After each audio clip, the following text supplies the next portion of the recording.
రామాయణంలో సీతారాముల కళ్యాణం గురించి మనందరికీ తెలుసు, కాని అదే వేదికపై రాముడి ముగ్గురు సోదరులకు కూడా వివాహం జరిగిందని మీకు తెలుసా? మిథిల నగరంలో జరిగిన ఆ అపూర్వ ఘట్టం గురించి ఇప్పుడు తెలుసుకుందాం. శివధనస్సును విరిచిన రాముడి పరాక్రమానికి ముగ్ధుడైన జనకమహారాజు సీతమ్మను రాముడికిచ్చి వివాహం చేయడానికి నిశ్చయించుకున్నాడు.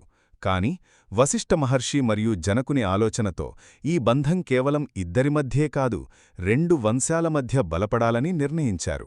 ఫలితంగా అయోధ్యలోని 4 రాజకుమారులు, మిథిలలోని 4 పుత్రికలను పెళ్లాడే శుభఘడియ వచ్చింది. మిథిల వీధులన్నీ పూల పందిళ్లుగా మారాయి.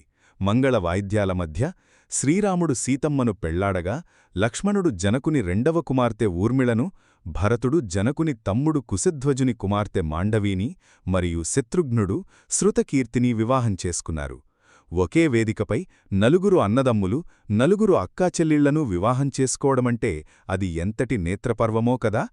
వేడుకల అనంతరం జనకమహారాజు కన్నీళ్లతో తన 4 కుమార్తెలను అత్తవారింటికి సాగనంపారు. దశరథ మహారాజు తన 4 కోడళ్లతో అయోధ్యకు పయనమయ్యారు. కాని దారిలో వారిని ఒక భయంకరమైన పరీక్ష ఎదురుచూస్తోంది. అదే పరశురాముడి రాక. దైవాంశ సంభూతులైన ఈ జంటలు అయోధ్యలో అడుగుపట్టడంతో ఒక కొత్త అధ్యాయం మొదలైంది. ఈ సమాచారం మీకు నచ్చితే ఇప్పుడే లైక్ చేయండి. రామాయణంలోని మరిన్ని విశేషాల కోసం సబ్స్క్రైబ్ చేసుకోండి.